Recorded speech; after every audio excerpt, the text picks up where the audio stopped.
Hey guys, Dark Prometheus here. Welcome back to some more of our White Sox franchise. We are about 100 games in. We are actually exactly 100 games in.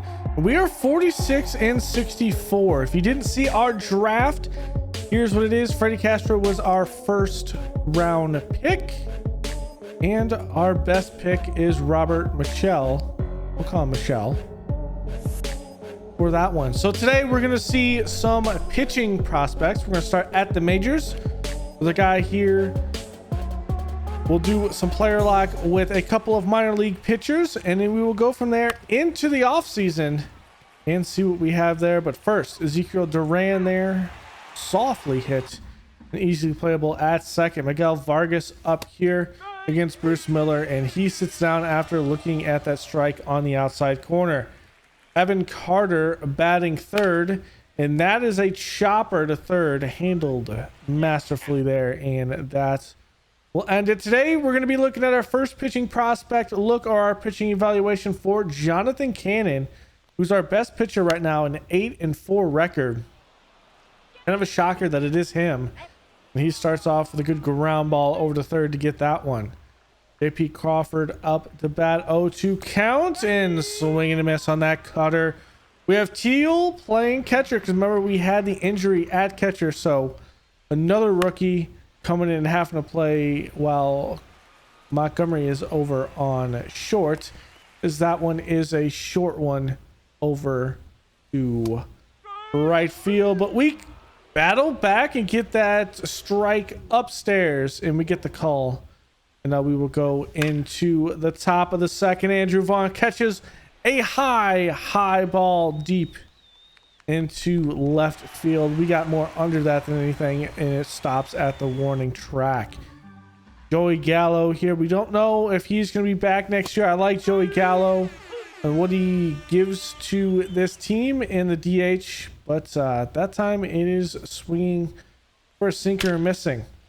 The next guy, though, Rowdy Tellez, puts a cannon out in right field with 2 outs in the bottom of the second, and that breaks your 0-0 game to a 1-0 in favor of the Marlins. It's the Mariners. Wow. Thinking of, been watching other franchises that people have been doing while I've been editing this one today, and well, there was a couple of them where people were playing with the Marlins. So here we go. Bobby Dahlbeck here in the top of the third with a man on first and swinging at a splitter down and nowhere in the zone.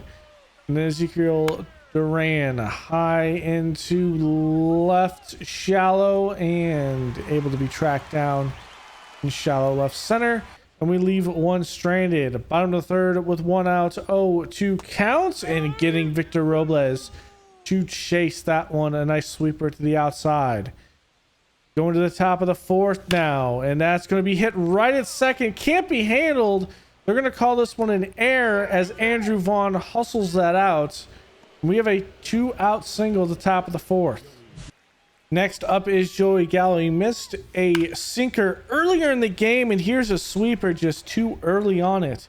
But the next pitch, he's not going to be early on this. It's a four-seam fastball down in the zone. Perfect. And he puts this in the stands. And it's a 2-1 game in favor of the White Sox. Joey Gallo coming in. Sometimes he gets well, sometimes he doesn't. It is a struggle bus, but hey, Joey Gallo has come through in some key times. And we just need the rest of this team to get us better, but at least we won't have the worst record in the league the way we are playing. We might be down there at around the top 5 though at this rate. So here, Cannon, we want to over in the bottom of the fourth. That's going to be Julio Rodriguez with a base hit between second and first. That leadoff single leading to a 3-2 count as we don't get the call on that one. Next one though, it's a hanger. And it is lucky this one isn't hit out of the ballpark. Carter at the wall, making a play and thrown in. And we are lucky Cal Riley just didn't crush that. But Luke Raley here will miss that one on the outside. Not a nice swing at all. We'll go to Kobe Mayo and this is going to be a base hit, and that will advance the runner to, actually he's going to stay there.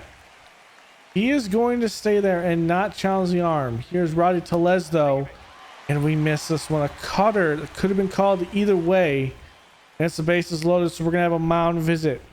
We're going to cool down at Cannon, and we're going to come through, get his confidence up, and we'll be right back with Randy Arozarena, and we get him with that four seam with the bases loaded, working out of that jam, and Cannon survives it there.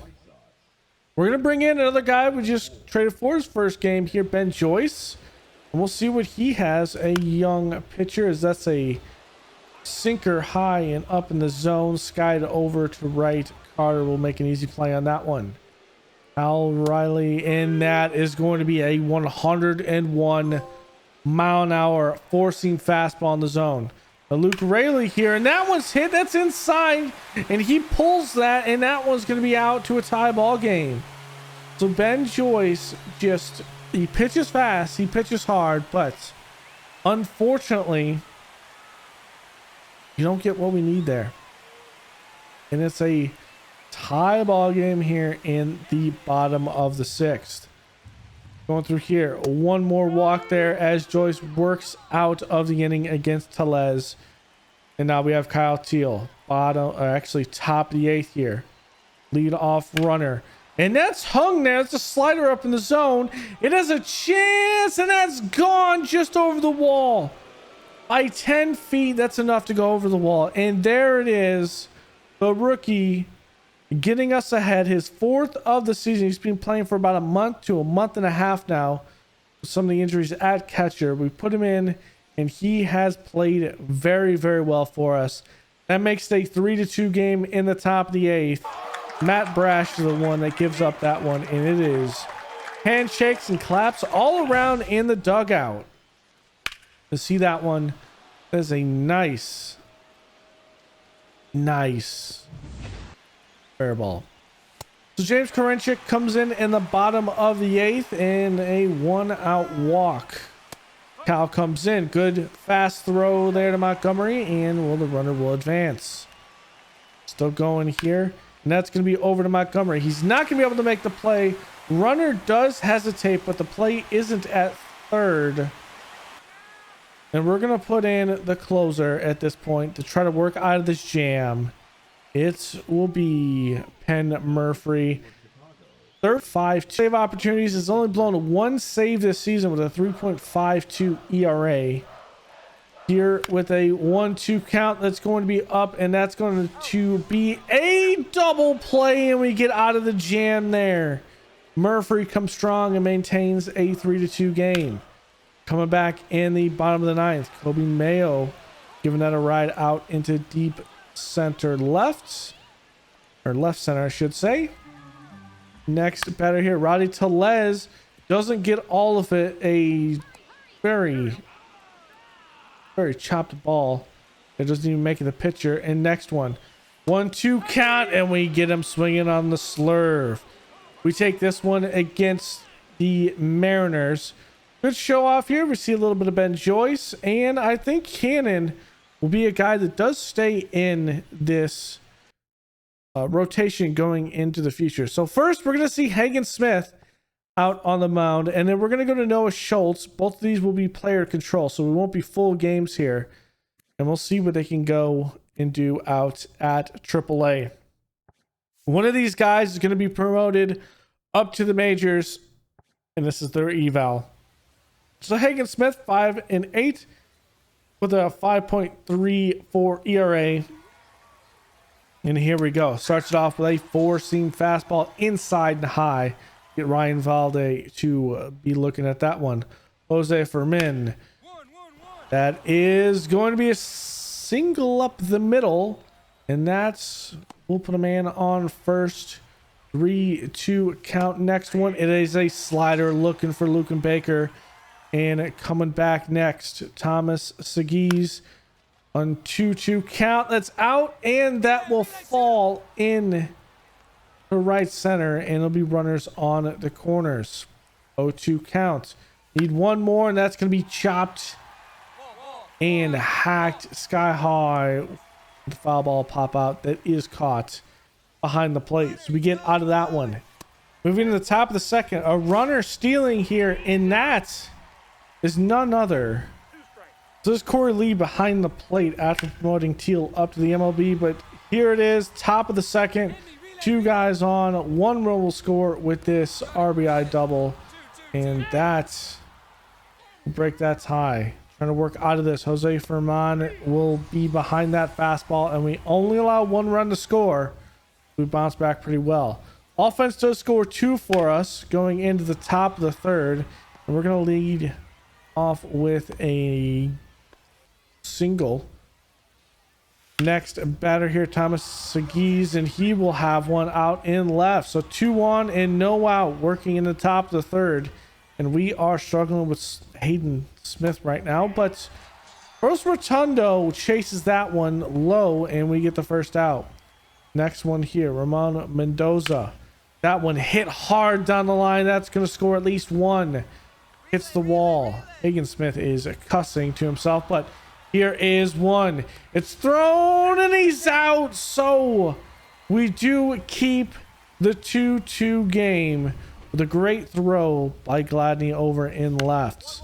Next batter, Zach Levinson, and that's going to be an easy play at short, and that will end your inning. We give up the tie, but the boys give us 2 more runs, so we come into the top of the 4th, and we give up another lead off hit to Jacob Brackenberger.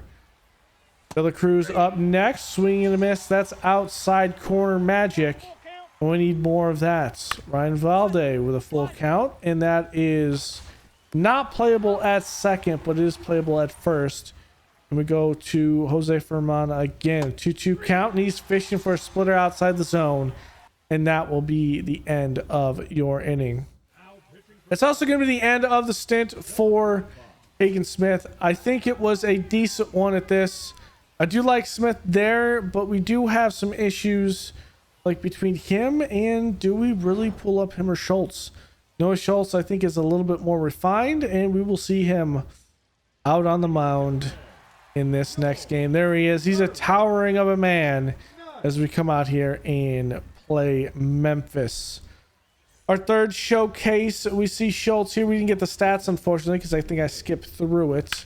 So we'll get right into the gameplay here. Ryan Vialde lead off, and that's a high fly ball. I feel like a lot of Schultz's game is pitch to contact, and we saw a lot of this. Not a lot of things that were hit out of the park, just trying to keep it in the park, and a lot of fly balls out in the outfield. There is Lucan Baker keeping this one on the ground, and there is our first hit of the game in the top of the first. Thomas Seguis, he's going to swing and a miss with that ball on the outside. That's put over to first and pulls the first baseman off. So this inning isn't over. Chris Rotundo will be looking at that changeup though, and that will end your inning. So out of that, despite the air, and we will keep on going. Top of the second, Schultz here, and that's a big hit center field and easily playable out in center. Rockenberger's up next. 0-2 count with a 1 man on, and we get him to go into a double play to end the second inning. Still some pretty good command, and the offense still is not getting anything going. But we get De La Cruz to ground to second, and we are still rolling top of the third, and we miss Ryan Vialde. I guess we were pitching around him. We just need to be smart. That was 4 straight pitches as balls. Next one though, runner is going, and we get him. There it is, Corey Lee doing work. But here, and then we get the batter to chase that one outside, and that will end your inning. And we keep on going top of the fourth. This time we have a 3-run lead as this was a routine play over to first. Chris Rotundo is out on deck, but it doesn't matter. Thomas Seguis will put them on the board. That is a no doubter out and left. That's going to be make it a 3-1 game. And we'll see what we have. But I feel pretty good about where we're pitching right now. Our pitching prospects, I feel like we have a pretty good idea of what we want. We just need to hope that one of these guys can do a lot of work, because here's Chris Rotundo with a single in left. So a lot of hit the contact with Noah Schultz. 0-1 count here, hit high and deep into center. Well, kind of just high, not really deep. The next one, 3-1 count. That is a sweeper up and near the hands, and that will be caught in right, and we get out of the fifth. We are still going strong with 1 out until we... So we're going to go to the top of the fifth. We are still going strong with 1 out until we give up a long play, and there's Gladney. What a play. Gladney with a play out there in left field. He is there. What a play. And that one is a great one. This next one by Ryan Vialde here over to third. And we fight through great innings there. We are back. It is the top of the 7th, and we are working through this one. As smooth as silk still. Playing with Schultz. 2-1 here to Mendoza, and another grounder. Got a lot of work at third and short today. We have 1 more out so we can clear the 7th inning and go 7 innings. This one's hit straight to first, and this time I'm not staring, but the first baseman does take it over to first. That will be the end of the day. They'll bring in Tyler Gilbert to actually finish off this game. And Noah Schultz went 7 innings for this one and played absolutely fantastic. He might be the one. I mean, he was Slater's our best prospect at this point. Earlier in the season, he's still technically our best prospect at this point, and he might have the upper leg of taking that 5th rotation spot. So as we close down this first season and into the offseason, because we will have that, looking at all of these things, we can get any awards, but here is Colson Montgomery. He did get injured in late to mid-August, so unfortunately he's not going to be up to get that award to be won. He will end up finishing 3rd, unfortunately. For the Knights at AAA, they are 68 and 82. Over the Barons, it's 60 at 46 and 23. Do make the playoffs in that one. Looking at our stats to end the season, just not great all around in the pitching. Cannon's our best one with 12 and 6. Other than that, everyone is under 500 at that point. So Jonathan Cannon is a 68. Ty Bush and him are just going to have to come through and get something.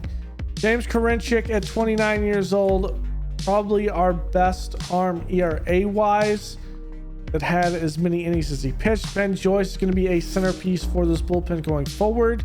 They have a 5.81 ERA, but a lot of that is just not going to do it. And we see Clevenger there growing, but he is 34, so we're going to have to figure out what we're going to do in the bullpen. And I do like our closer, and I feel like we have a good backup, or at least someone we can bring in with Michelle, who we just drafted.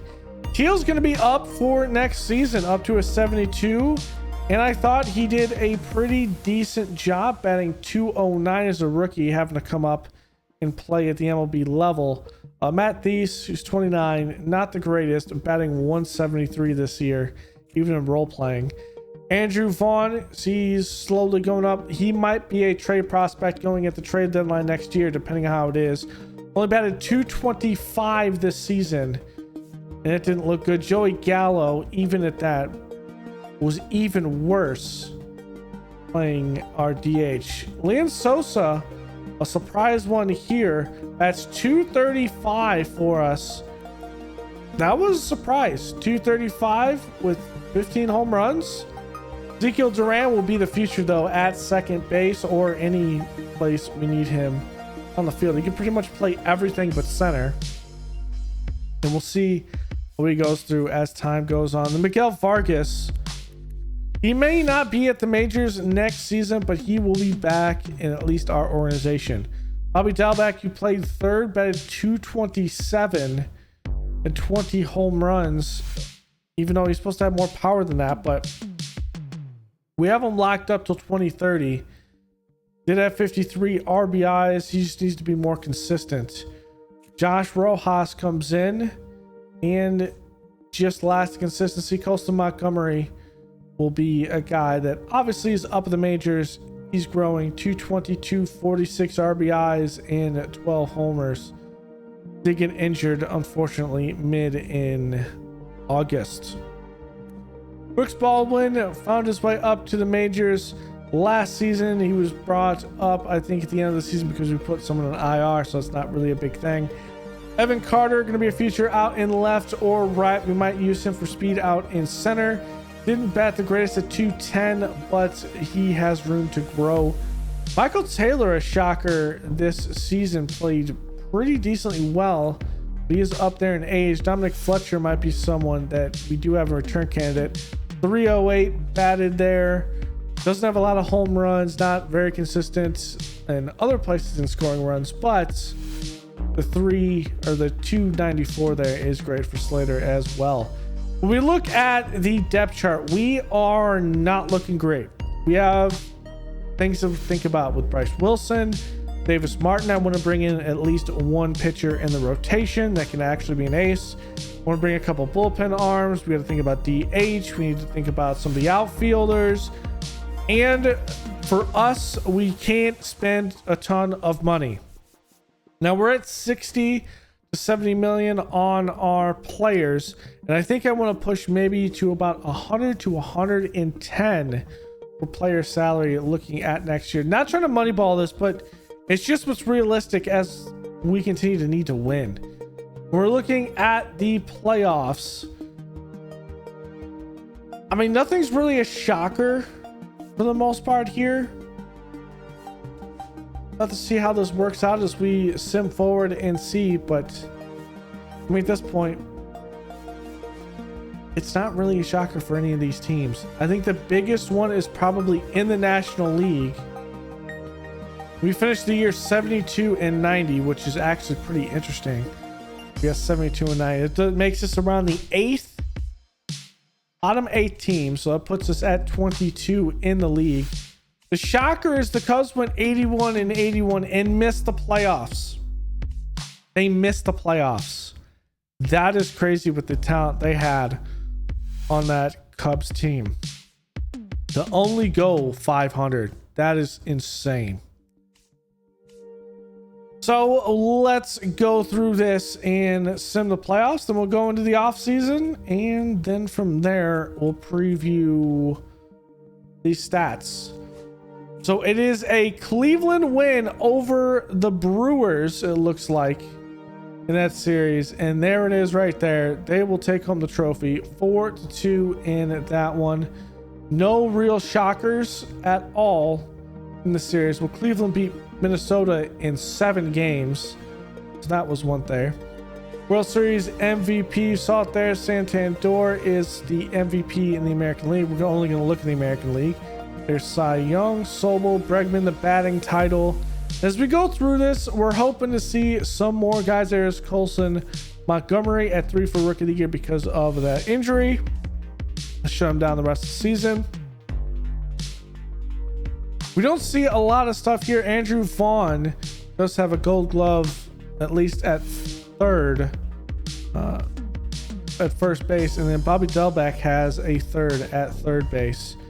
That's really the only awards that we can see. Not great hitting on our part. We just felt like we were lackluster across the board in many metrics, and that has to be better. It has to be a lot better for us to be competing with a lot of these teams. And then to see Will Brennan and the Cleveland Guardians come in and win that one, I mean, it's going to be a very, very difficult time for us in the American League and just getting everything going. So here is the 2025 retirements. The biggest one that I saw was Liam Hendricks, a former White Sox player. Did play over in Boston for a little bit, but he leaves there. LeMahieu is another one in there. As we scroll down, Caleb Theobar, who's with the Cubs, Brian Shaw, Tommy Pham, Miguel Rojas. So those are some big names, but I don't think it's big enough to have anyone in the Hall of Fame, and we really don't. So as we're going through and we're evaluating and looking, Joey Gallo, we can't give him a qualifying offer. We actually give these guys offers, straight offers, but not qualifying offers. So we give one to a couple of guys in Slater and Joey Gallo. Unfortunately, they stick it out to the actual preseason, or actually not preseason, but the free agency portion. And so we won't actually get them. They will deny those contracts. As we look through, no surprise on Eugenio Suarez. We have a lot. Our highest one we're going to attempt to go to at first, and this is really to tell you what our team and what the status of our team is. And the first one to go off the board is a Devin Williams. Framber Valdez goes for $26 million a year to the Brewers. We tried to go to Josh Naylor, and we just do not have the motivation to get these guys to sign. It's just not there. And the number one overall free agent, obviously Kyle Tucker, is not going to come here. So we need to find a way to make this team better while also being an attractive and motivating team for these guys that they can actually go through. I was just seeing exactly what and if we could get Josh Naylor, because this would be a big get if we could, and then kind of go more into the lax and just have one big signing as opposed to a bunch of mid signings. But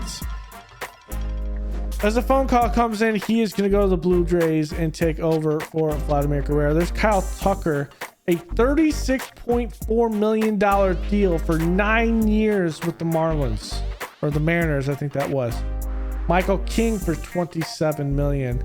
There's Vladimir Guerrero, the Giants, for $25.6 million. Our first signing is Chris Paddock, pretty much in under the radar, $14 million a year. With that one, that's probably going to be our biggest signing in the rotation. We need to do a lot of development here as we try to go with another free agent, and unfortunately that is another guy that's going to leave, go to the Dodgers. We now have lottery, the draft lottery that's new for this season. The first round is a lottery. We are in 8th. I think the cusp to actually be considered first overall is at 8, and we get the second. For the second, a 3.90% to get the first overall pick. I will take the second. A Rule of 5 draft. I saw a couple of guys in here from the bullpen, and ultimately we do pull the trigger and draft them both. The biggest issue, though, is we're just lackluster in a couple of places where we actually saw that Rule of 5 players could start or at least be a rotational piece in the bullpen, which is crazy to see. And some of these guys are older, at least in the starting pitching bit. So I was thinking to myself, okay, these guys won't work because I'd rather use some of my own already there. But two that I saw, Jose Hernandez, as we see here, we're going to bring him in, and it's going to be Curtis who we're going to bring in on top of it. Now we're starting to look for some big names and trying to get Ronnie Tellez to come in. That's kind of a mid-round free agent at this point, and we struggled to get him. We also started targeting some guys that could develop as time goes on. So we're kind of getting those couple of outfielders while hoping to see if we can get Ronnie Tellez. We give him a contract, and unfortunately he is going to also go to the Guardians. Joey Lapafito is a youngster, as well as Kyder Montero. Developmental guys, not anything big. They will be starting at AAA and going from there. We're gonna bring in Taylor Rogers, and we do bring him in, so another great bullpen arm, and I think that's good for our bullpen. I was thinking about possibly trading a starting pitcher. Riley Adam comes in to be our backup catcher, or at least to play in and out with Teal. And then as we go into the spring training games, we only go 5-21. It's not a great team. we're building it, and as we build it, they will come. Paddock had a pretty good 3.25 ERA. Noah Schultz didn't do too great, 7.53. Cannon did all right. Wilson, not great for paying him $8 million at that point. I still have hope that Schultz will be the one that comes through because Hagen Smith was even worse. The 9.28 ERA. Not great. The bullpen, Joyce is up there. Jose Hernandez, a good one, 2.70 in 6.2 innings pitched. Taylor Rogers had some good in 15 innings, had under a 2 ERA. And then Murphy didn't have a lot of saves to gotta go through. Kyle Teal, though, at catcher, actually did some pretty good work in the average. So I'm actually happy with that. That was a good one at catcher, and I think he's going to start day one coming through, and Riley Adams will back him up as need be. Juan Sosa was another shocker from last season that looked good, but as we go through all of the positions here, you see Teal 295, 72 overall. I think he's going to be the guy that comes in and plays at catcher and develops. Ezekiel Duran bats 231 at second. He's going to be our second baseman. Bobby Dolbeck, 186. That's disgusting. 162. Montgomery isn't great. Out in left, Carter batting decent with Fletcher out in center. And we had brought in Will Benson as another guy and as a role player. And we had to make this change. We send Bryce Wilson over to the Astros. They needed someone. We bring in Kyle Isabel, a center fielder. We'll likely move him out and right so we can have some speed with one of the guys out in the outfield. So we bring him in. Not the greatest bat, but we just need another player. We also get out of it Kennedy Corona, who's 25, see potential, 67 overall. Just an equal, not a big trade either way. So how that's going to play is Ezekiel Duran will be the one playing at second. Evan Carter might flop into center, and Kyle Isabel might be out in right, and we'll kind of just finagle these around as time goes on, and hopefully we can get something going with all of these guys. Now, Paddock will be our ace starting the season, and then we hopefully will get some development through Thorpe, and some of these other guys coming in and doing some of that work. At the end of the season, we might see Robert Michel come in and play a little setup role at 67 overall. He might be ready to come in towards the end of the season. We did also bring in Colin Punch later on in that free agency portion as another bullpen arm. So he'll come in and do some work. And then I had Michael Conforto, who is going to be here playing the DH role. Now, he comes in. Will Benson's the odd man out. We didn't really bring him in to be a main batter. We're only paying him $1.7 million. But we need Benson to kind of move around as we need to actually get him some playing time, no matter where it is out in the outfield. I think that'll be the key for him. But I think we got slightly marginally better. And we'll have to see going into year two if our growth actually happens, as some of the projections of these guys, like Schultz up to an 80, Thorpe to an 83, Smith to an 82, Freddie Castro up there to 72, Montgomery at an 81, Kyle Teal at an 83. If these things can pan out, we could actually be competing by year 4 in this. So that's why we're kind of going around and getting through these seasons over time until we compete. So thanks for hanging out. Go and leave a like below, comment, and subscribe. We'll see our man, the myth, the legend. It will be Paddock out on the mound for opening day. Later, guys.